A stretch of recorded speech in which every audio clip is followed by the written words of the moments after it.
Olá, queridos, tudo bem? No bloco anterior, nós estávamos discutindo acerca dos verbos impessoais, aqueles que não admitem sujeito. E claro, o mais famoso entre os verbos impessoais, com certeza, é o verbo haver. Só que eu fechei o bloco dizendo a você o seguinte, que muitas pessoas ainda carregam aquela impressão, ainda carregam aquela ideia de que o verbo haver sempre vai ficar no singular, o que não é verdade. O verbo haver, ele pode ser pessoal ou impessoal. Claro, quando eu falo no verbo haver enquanto impessoal, é quando ele tem o sentido de existir, ocorrer, acontecer, ou com a indicação de tempo transcorrido, conforme estudamos no bloco anterior. Mas quero agora falar para você quando o verbo haver passa a ser um verbo pessoal, até porque isso está associado a um outro conhecimento da língua portuguesa e que merece a nossa atenção.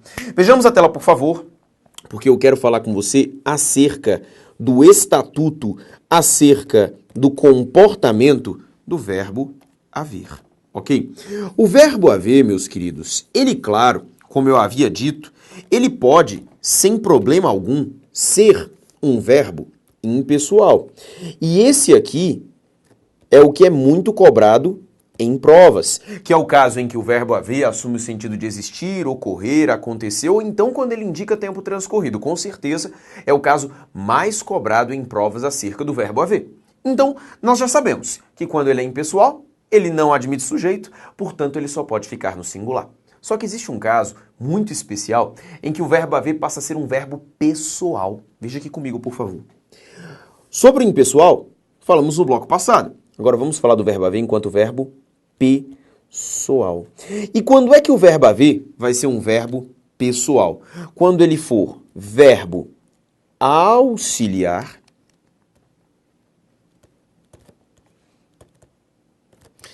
em uma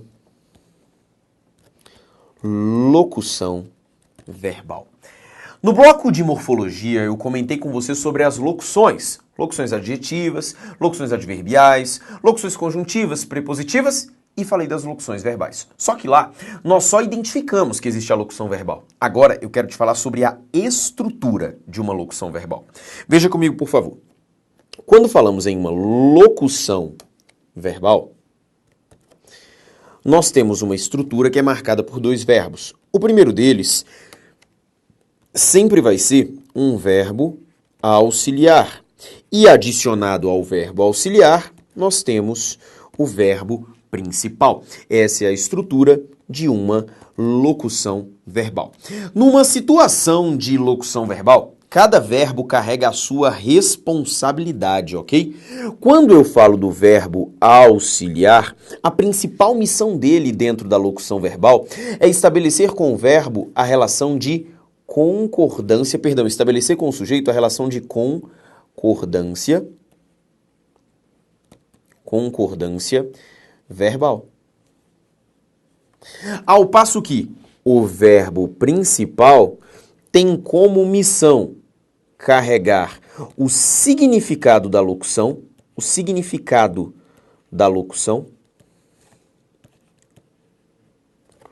e se carrega o significado da locução, também vai carregar, claro, a regência do verbo. Regência, a transitividade, a ligação do verbo. Isso tudo é competência do verbo principal. Até porque a ideia é, se eu fosse trocar uma locução verbal por um verbo só, eu trocaria pelo verbo principal e não pelo verbo auxiliar, porque o principal é o mais importante, não à toa chamado de verbo principal, ok? Quando falamos desse verbo auxiliar, nós temos os verbos que comumente são verbos auxiliares na língua portuguesa. Quais verbos são? Ser, estar. Eu sei que nessa hora você já começa a contar. Ser, estar, permanecer, continuar, parecer, andar, tornar-se, virar. Não. Essa é a lista dos verbos de estado. E os verbos de estado vão nos servir mais tarde, não agora. Eu estou falando dos verbos auxiliares. Então eu já te interrompo aqui para que você não continue essa contagem na sua cabeça. Ser, estar, ter, haver, olha quem aparece aqui, ó. Haver, ir, dever e poder. Cuidado, hein? Esses aqui são os principais verbos auxiliares da língua portuguesa e não os únicos verbos auxiliares da língua portuguesa. Tome cuidado, ok? Eles são os principais e não os únicos. Ser, estar, ter, haver, ir, dever e poder. Já o verbo principal, ele sempre vai se manifestar, o verbo principal, ele sempre vai se manifestar em uma das chamadas formas nominais do verbo. Por essa nomenclatura, talvez você não se lembre do que é uma forma nominal do verbo, mas eu coloco aqui para você e rapidamente você já vai se lembrar das formas nominais do verbo. Forma nominal: infinitivo,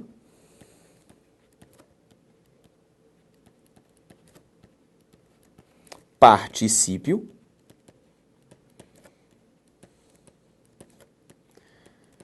e o gerúndio.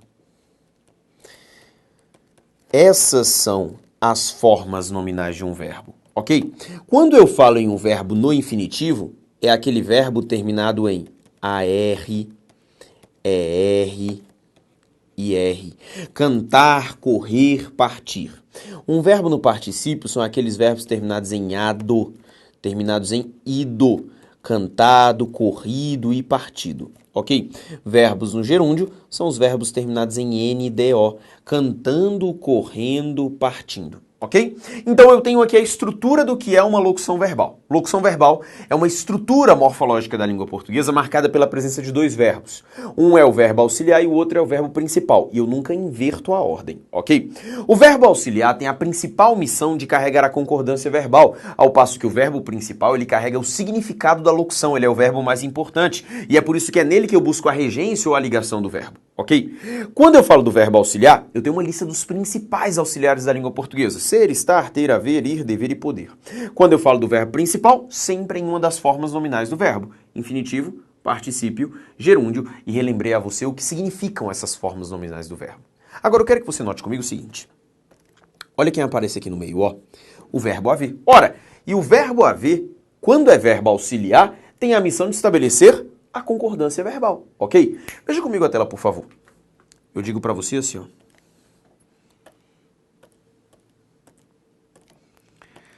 A criança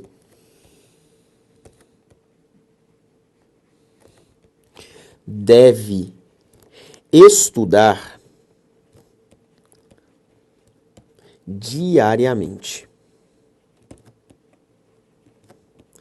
A criança deve estudar diariamente.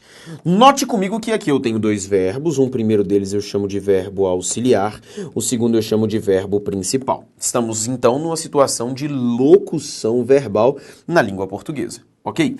Veja para mim que eu tenho um verbo auxiliar que é o verbo deve e o verbo estudar que é o principal. Se eu fosse trocar essa locução verbal por um verbo só, não seria pelo verbo deve. Não há sentido colocar a criança deve diariamente. Olha que loucura. Agora eu poderia colocar a criança estuda diariamente, a criança estudou diariamente, a criança vai estudar diariamente, já usando outra locução verbal. Mas aqui perceba, eu trocaria pelo verbo principal, porque ele é que carrega o significado da locução. Veja comigo. Quem é que deve estudar diariamente? A criança. Sujeito. E nós já temos conhecimento suficiente para saber que é com o verbo que o sujeito, é com o sujeito que o verbo há de concordar. Então, peraí, se eu identifiquei o sujeito, eu vou enxergar a concordância. E se eu vou enxergar a concordância, no caso de uma locução verbal, devemos olhar para o verbo auxiliar, ok? Veja para mim que o verbo auxiliar, ele está aqui, ó, empregado no singular, para concordar com o sujeito. Agora, digamos que nós façamos aqui uma mudança, colocando, em vez de a criança, as crianças. Como é que ficaria o resto do meu texto? As crianças devem, e o verbo seguinte, estudar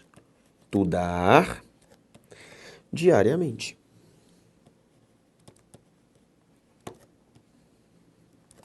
Diariamente. Ok? Essa aqui agora é a minha estrutura, em que eu tenho o verbo auxiliar e o verbo principal, e eu pergunto, quem é que deve estudar diariamente? As crianças. Esse é o meu sujeito. Só que note com carinho, o sujeito é plural. o verbo devem vai ao plural, porque é o verbo auxiliar quem carrega a responsabilidade de concordância com o sujeito. Ok? Agora vamos imaginar uma outra possibilidade, uma outra circunstância, em que eu colocasse para você a seguinte estrutura. A criança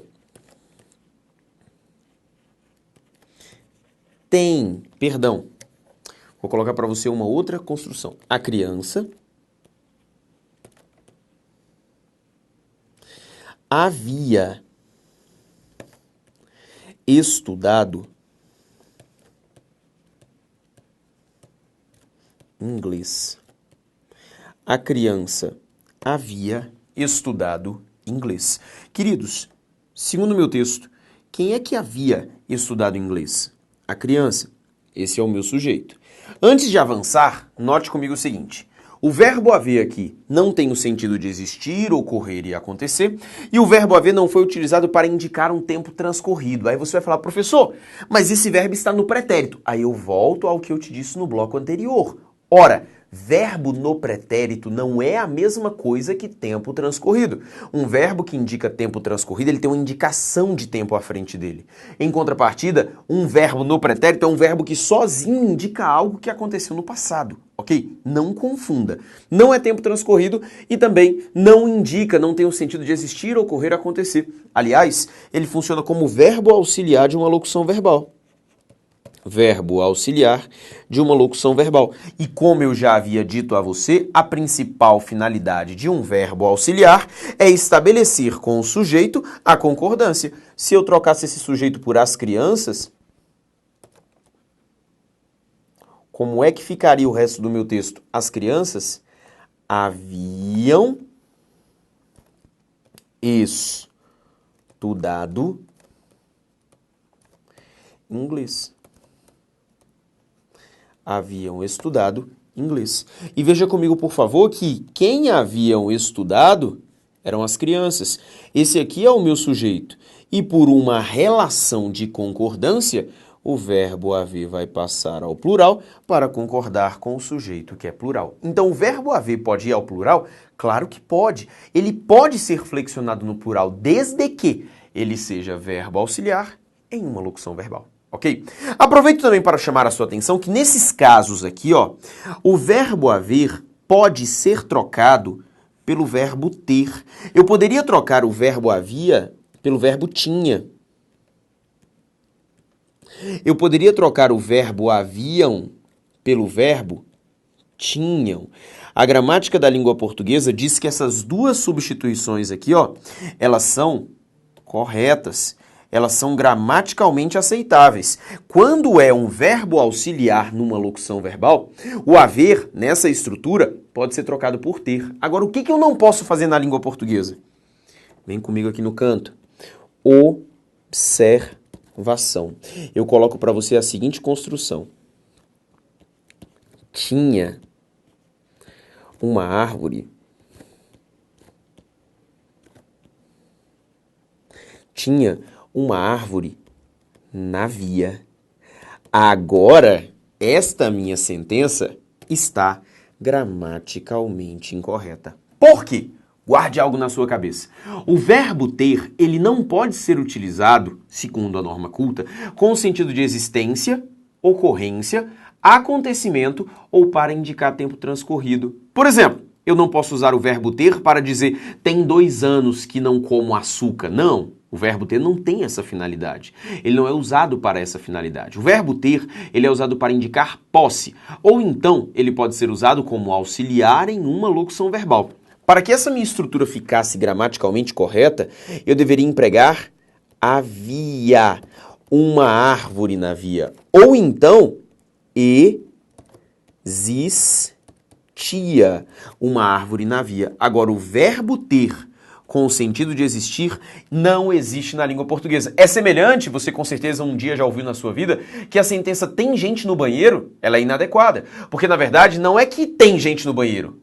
Há gente no banheiro. Ou então, existe gente no banheiro. Quando você vai à padaria, o adequado não seria você chegar ao balconista e dizer, moço, tem pão? Não, porque o que você quer saber é se na padaria existe pão para ser fornecido.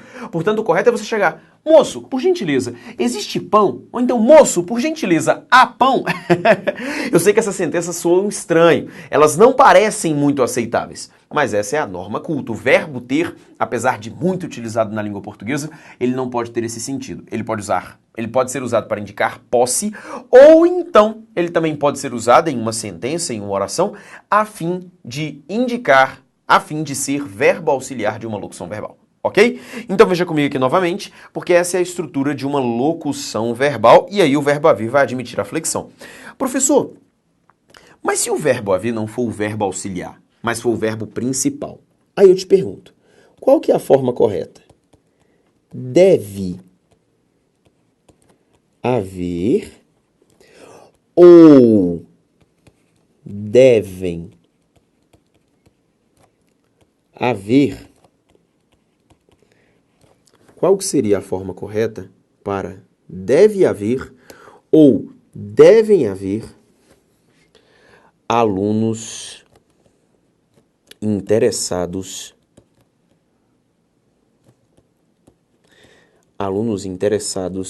na matéria? Qual seria a forma correta? Deve haver ou devem haver alunos interessados na matéria?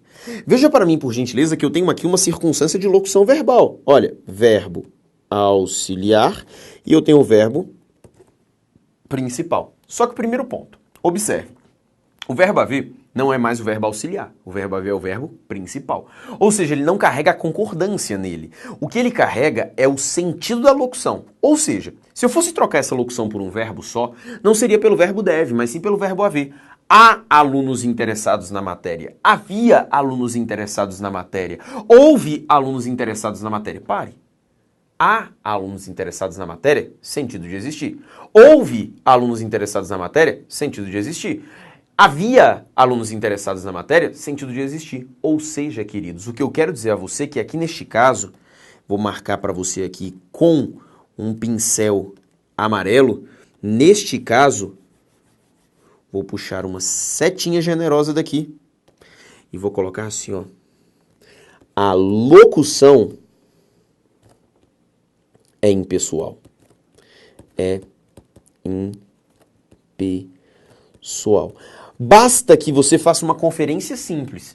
Se eu fosse trocar esse verbo haver pelo verbo existir, isso seria gramaticalmente correto.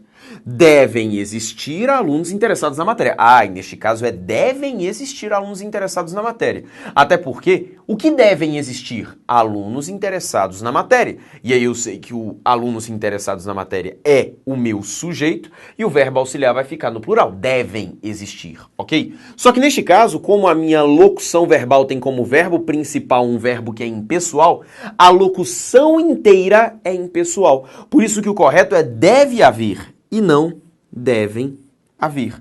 Eu vou até te dar uma dica mais profunda e mais importante para provas de concursos públicos.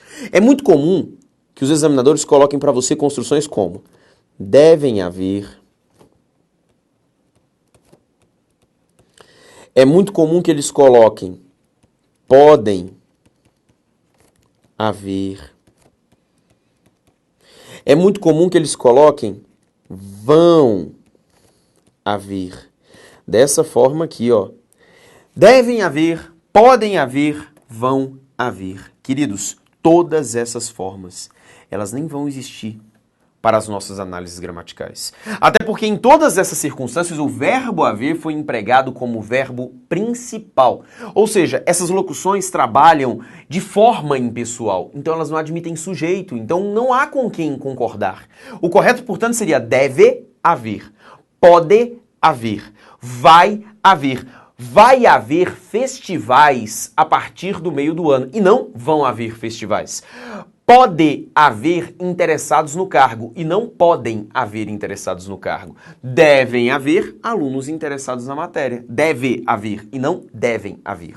Agora, claro, se eu troco pelo verbo existir, vou colocar para você aqui, é óbvio que eu vou colocar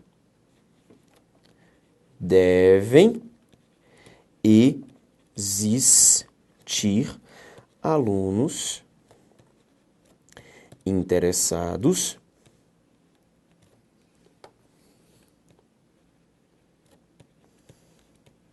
na matéria.